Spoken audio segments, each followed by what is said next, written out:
Welcome back. We're on habit 4 now, which is breath body practices.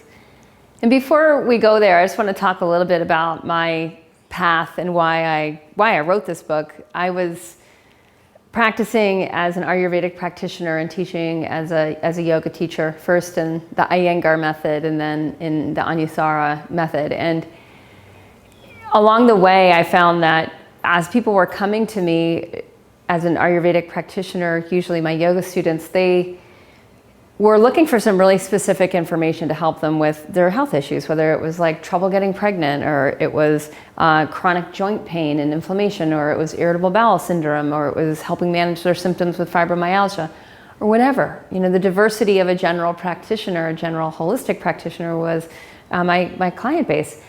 And when I looked at what made the biggest difference for people, it was basically dialing in their habits. And yeah, with some specific information for the individual could be really helpful, but if their habits weren't dialed in, these same habits that you're now exploring and experimenting with and in refining, for many of you have these habits already, but you're refining them, and you're starting to find that in that refinement, you're refining who you are. You're getting more clear of how great you can feel. You're getting more insight into your subtle anatomy, and your purpose may be expanding. As you grow in energy integrity, in my experience, you start to feel a call to bigger things in your life, more growth. And that, to me, is so exciting. So if we go back then to the yogic path, the promise of the yogic path is freedom, essentially, svatantriya, to be free beyond the sense of self. And it awakens us this sense of being more than just our personality. And so much of yoga, as we bend and twist and go upside down and inside out and backwards, as we start to experiment getting around ourselves, like getting around our own limitations. And so these habits, as we start to develop these habits, they really help us to get around ourselves, to get around our own limitations, things that we thought might just have been part of, oh, well, this is just how my body works, or, oh, this is just the habits in my household, or this is what comes from my ancestry, this is just how I am. And we start to be able to see that there's just so much more that is optional in our own life. And it starts to open us to a much bigger perspective of what our life can be and how we can design our experience in our body, our experience in our household, our experience in our kitchen, our experience in our relationships, our experience in our breath body practices, which is what we're getting into today. So before we dive into that, in your book group, it's a great idea to just talk about this. You know, have people watch this video and then talk about, like, what is starting to shift in your awareness as you're up-leveling your habits. Are you starting to see that there's so much more that is optional, that you have a lot of choice around what your life is like and how you feel? And I'd like you to start there and have a very open-ended question, open-ended discussion, whether you do that in the group as a whole, as a big group, or whether you break into smaller groups so that everyone has a chance to actually go a little bit deeper. It's so important when we're working in a group or working with partners that we practice a deeper listening, that we listen with the desire to create a strong container for someone to actually have the experience of being able to hear themselves in their own words. It's such a amazingly subtle thing that happens, but when you listen with the intention of deep listening, of deeply knowing what the person is experiencing, there's something that shifts in you. Your care is called forward, and the person will feel that back. It'll be a very powerful experience for your group. So I invite you to do that conversation with that intention.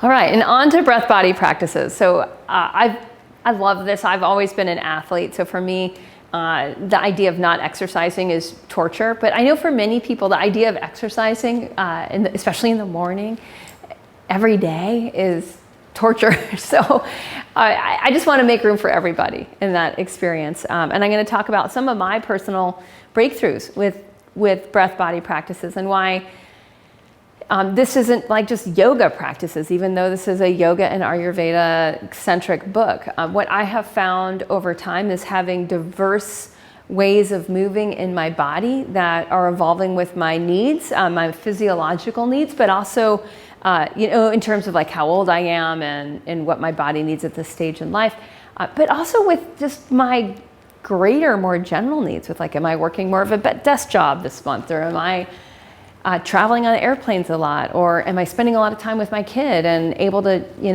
do different things throughout the day that are more active. So letting yourself presence, what are the practices for you right now?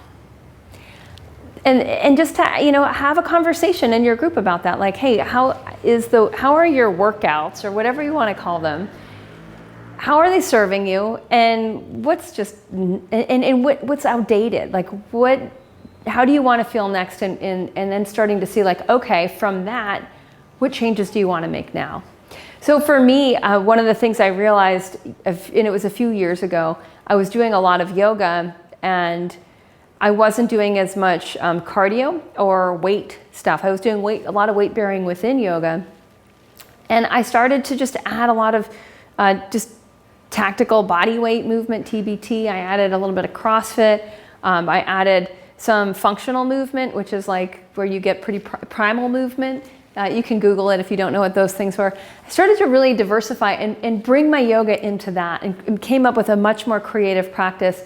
It did help me drop a little weight I had been putting on, and build some strength. But what really shifted is just the way I feel.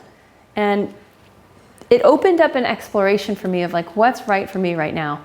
So you'll see in this chapter, you've got your hardening practices, your cardio, your softening practices. It's a really good idea to look at like, hey, are you someone who always skips the hardening? There's also the easy practices, the moderate, and the difficult or hard practices. And are you someone who always skips really challenging workouts? Or are you someone on the opposite side of the spectrum who doesn't give yourself a break? I can easily fall in that, where I push a little hard and then I get really tight, and then I might get injured. I might develop chronic inflammation in a joint. So it's a great exploration to say like, hey, right now, where's the field of experimentation?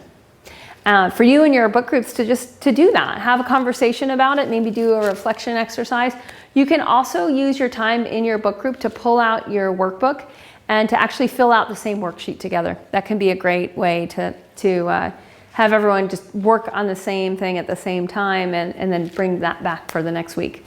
So again, I'm not going to give you structure in this. I'm just hope to give you some ideas of what I found to be useful in coaching my groups.